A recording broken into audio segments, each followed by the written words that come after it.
I am Andy LaPlegua, and I am here in West Palm Beach performing with LaPlegua tonight, which consists of material from Combichrist, Icon of Coil, and Panzer AG, which is all my other projects. It's a little medley today. Call it the Anthology Tour, and I'm glad to be here. We're happy to have you here at Respectable Street. Now, a couple questions. Do a top 10, if you will. That sometimes turns into a top 20. Favorite venue you've ever played? It should have been, I can tell you what it should have been. It should have been Madison Square Garden. But our entire light rig went out, so we played pretty much in the dark at the Madison Square Garden, which is probably the worst thing that can happen. You know what, though? You still played the Garden, and that freaking counts. Yeah. Oh, no! Oh. There we go. Little technical difficulties here. Even better. There you go. Yeah, we got this. We got this. We got this. There we go. You mentioned getting fucked by lights, and now all Yeah. our lights start coming down on you. It's the light god. So, worst venue you've ever played? I mean, there's so many. Feel free to say Respectable Street. My God. No. I love playing here. I mean, this is not Madison Square Garden, but it's such an intimate, which is the whole point of this tour. Doing these shows, it's I'm really we kind of bring back with the fans, and something intimate with the fans, and community. It's like a little bit of a community and it just, I don't know, just up close, I would say we have kind of more of an intimate blues hall type feel to us. Right, and I do love that. I mean, I would say there's been some crazy bad venues, like in Eastern Europe, for example. There's been some interesting. I'm not going to mention which one. Hello. And here's Eric Sanchez. Hello. He's my guitarist in Combichrist as well. Very And good. he's here playing with me for a little bit. You want to chime in? Favorite venue you've ever played? Favorite venue I've ever played? Yes. That's a big question. Let's see. That's a good one. We need your best and we need your worst. Worst. It's probably easier. I mean, where do I begin? That's what I said. There's so many. I was probably in Eastern Europe. I just was telling him. You could say that's too wide of a question. Where's in the last year? But there's a meme going around that says they said they had a backline, and it's a picture of like a little amp. I literally played a show in Glasgow, and I walk in, and it's the amp. It's like literally a 4-inch guitar amp speaker. I mean, I'm not even joking. And I'm like, there's no way we can do this fucking show. Yet we have this incredible sound guy, like beyond pro. He literally, that guy Ice, says, Eric, right before this show, the last show I did sound at the Royal Albert Hall, like where the Beatles fucking played. He's like, I can make this work, and he totally did. And then, to be fair, the venue staff, they treated us like fucking gold, but they literally had a fucking amp. Glasgow was that Glasgow or Edinburgh? Glasgow. Yeah, it's a special place. I mean, love Glasgow. Don't get me wrong. My grandmother, my family is of Glaswegian descent, and I love the city. But it was like, come on, guys. But there's a difference. Can't understand a fucking word they're saying, but and there's a difference between the worst venue and the worst experience in the venue. Yes, it's a that's a very good huge point. difference because there's so many hole in the wall, like dive bar shit holes in the world that it's amazing to play. Like sometimes those places are better than the 2,000 seaters. Like the experience. The experience, but then it could also be in a 800 cap room or 1,000 cap room, and it's the worst experience you have. The sound could be bad. The people working there can be rude, and we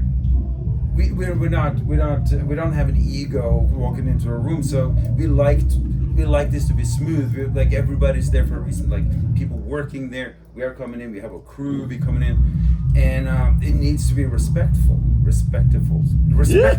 street. So sometimes that can ruin everything if people are just rude. That was another thing with Garden. I was just saying it should have been my favorite venue. Should have been the Garden. But our lights weren't like our light rig was down because the local guys we got in kind of in argument with them because they were being dicks the whole night, and they just like didn't plug in our light rig, and we basically played in the dark. So that was and that can happen. So it should have been my favorite venue, but it became one of my worst nightmares. What is your best touring experience? Like something you will never forget that happened on tour.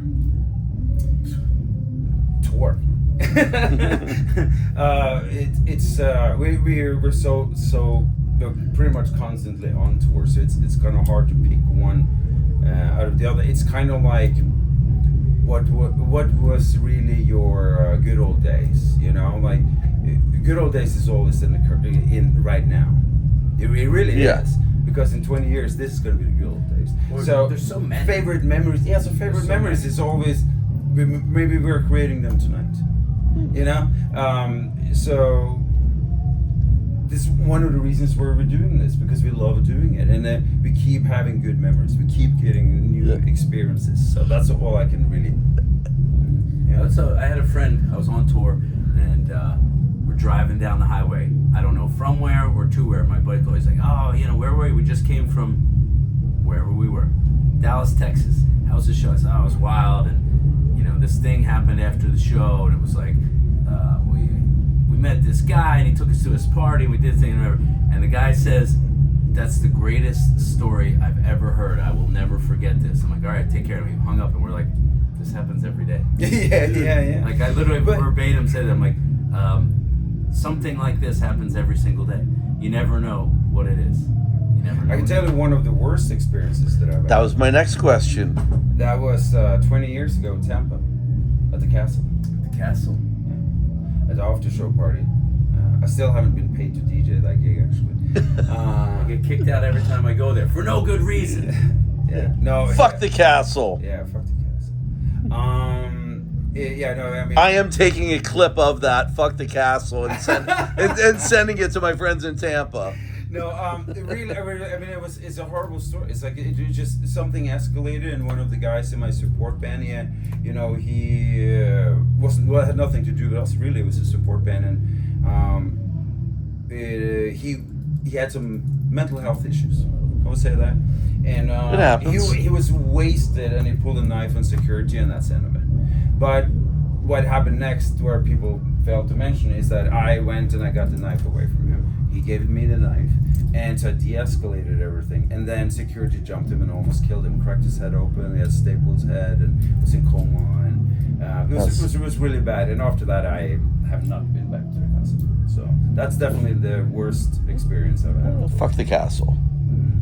I think the best time. It's not a single best time, but there are moments here and there.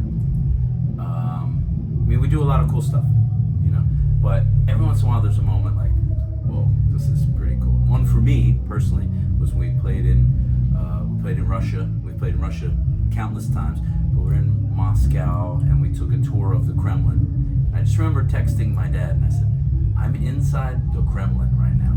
And it was just that statement for, if you grew up, well, it's already, you can't do it anymore. Right. But growing up, it was like you would never even consider that's not a possibility. Going to Russia wasn't, until Monsters of Rock in 1989 or whoever broke that ground. But there was a time when you could never go to Russia. And here we're back in it. And I just remember that text. That text to me was one of those days they're paying me to be here, but man, the places you go, playing a guitar, man, the places you get to. That's pretty cool. And it is the same in the same way. You get used to certain things, and so you kind of. I never forget how privileged I am to be able to do this. I will never ever forget how privileged I am to be able to have this life, and this is my life. And I mean, like, I don't have to go home to a day job. I continue touring. I do all this stuff, and that's one thing. But at the same time, you get used to certain things. But every now and then, like you said, you have these moments. Like we were sitting, I was sitting on the Gold Coast beach in Australia, like back in September, and I'm just like, I can't believe my music brought me here. And then you go back and you go to the venue and you play for the most, like, this amazing crowd in this amazing venue with all these people, and it's just like, I get to do this and that's every now and then you get that clarity where you remember how lucky you are to be there. I think the first time I went to Australia, I was like, man, I've always wanted to go to Australia, you know, and here I am. Here I am touring in Australia. Like, you know, as an example, I'm glad he asked me to join the band. You know? Yeah, as an example, that's as an example. That's but it's story. not just there, but everywhere. Like we've been everywhere. Like from Australia, Japan to South Latin America to literally, like you said, Russia, everywhere.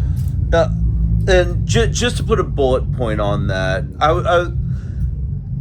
we get so many bands come through. Some bands are the nicest people in the world. Some people are just the road wears on you, and I get that. But I saw you walk across the street, fan at the front door, ask for a picture. You've got a big smile on your face. You are so thrilled to interact with somebody that wants a picture, and you gladly oblige. And that, I mean, And there's two sides to that. There's two sides to that too. It's like I love our fans, and it's what makes it possible to do this. Yeah. The fans makes it possible. Sure, in the middle of a tour after a show, I might not always want to go and hang out with anyone. Period. It has nothing to do with the fans or not. Yeah. Just something like I told him today. I think I was like, sometimes I'm like, a friend will text you. It's like, I can't make it. I was like, oh, thank God. I just want to go to bed. You know, like. So it's not about who they are. At that point, it's just like, then it's about yourself. Like, how exhausted are you? Like, how much can you give of yourself today? right. But I will always do my best to give back to the fans. Like, even though we give everything on stage, I feel like if I have anything else to give, even with such a small thing as a photo will make someone's day, that's how amazing is that, you know? I can make someone's day by taking a photo with them. That's great. I mean, if you can, if you can. you know, there's times when you can't, but it's like, that's different. Taking a photo doesn't cost you a little time, but you know, it's different when someone says, And Tom hey, can man, be super I love your fresh. band, can I borrow $10? I mean, like that really depends too. It never happened to me, but it would be kind of funny. Yeah, it would be. So I'm who your knows biggest what the fan. answer? I'm your biggest fan, man. You know, I'm gonna try that. I know you've got like a 10-hour drive ahead of you after the show tonight, heading back to Atlanta. What will you be listening to as you're in that 10-hour drive back? In fact, I know exactly what you're going to be listening to, and you would never guess it. Oh, you'd be surprised. I'm horrible with money, and he just gave me a tip to listen to this one podcast.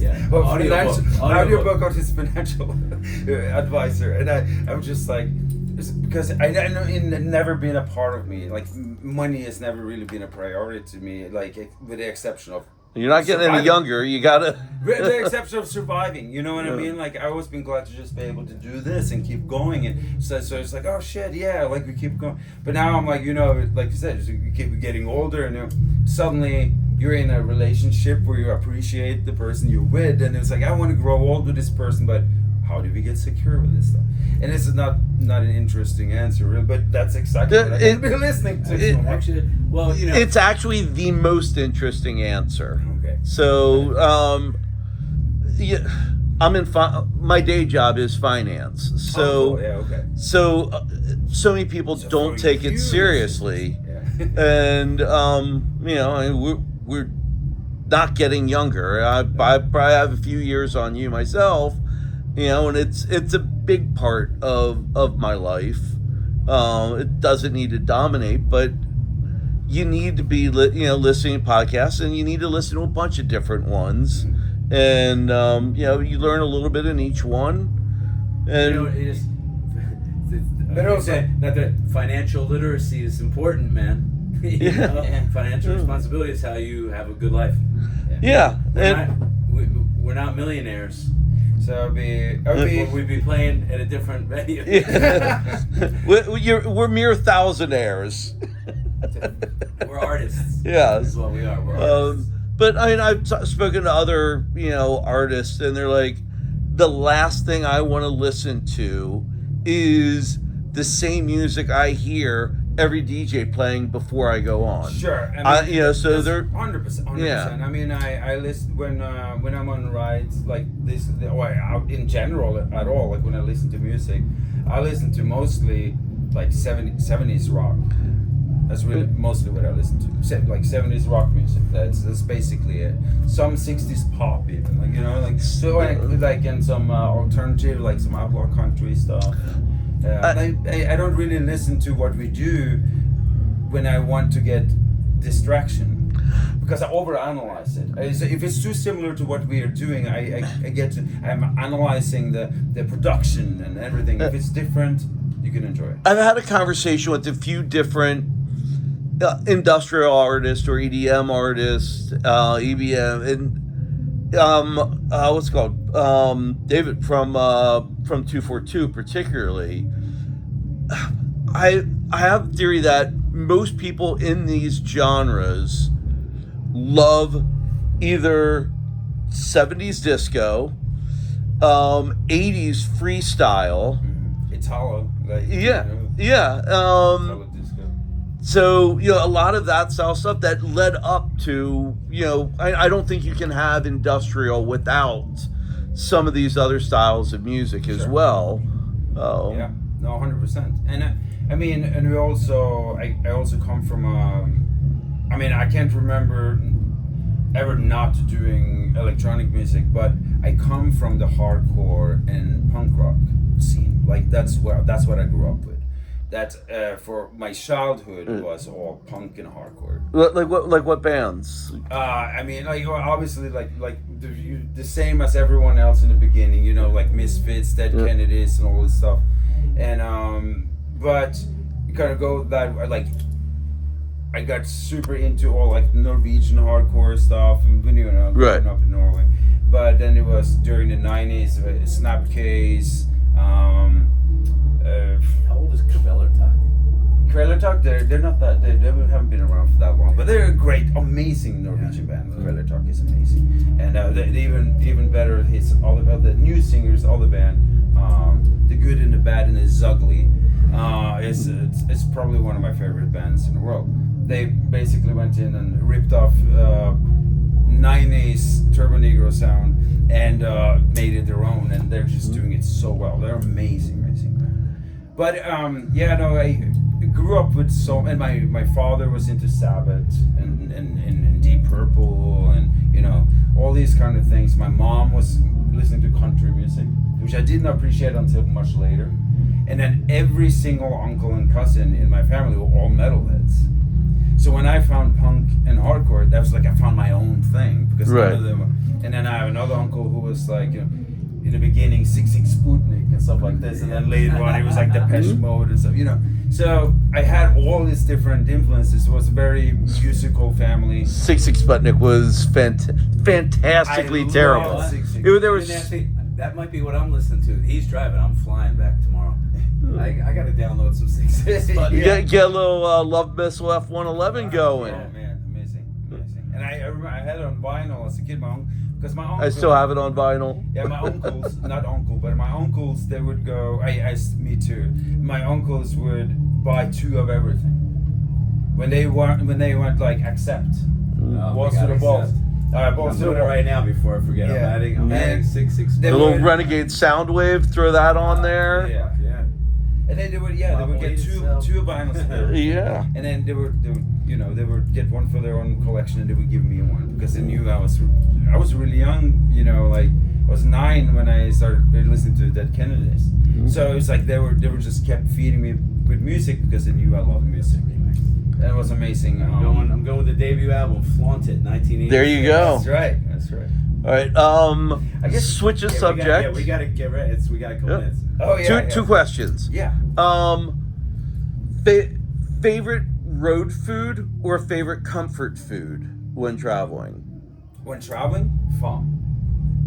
Hands down. Yeah. Easy. Hands down. We Nice, have a good, thing, clean when we food. go to if we go to a venue and we see it, like if there was one across the street, we'll both like we have this thing Yep. like yo, pho. Yeah, it's And that's across what you the get. street. 'Cause It's there. The healing Yeah. powers of pho. Yeah. Yeah. I mean, look, I'm a pizza. I love food, but pho is the shit. For tour, Yeah. pho, man. Tour. Yeah.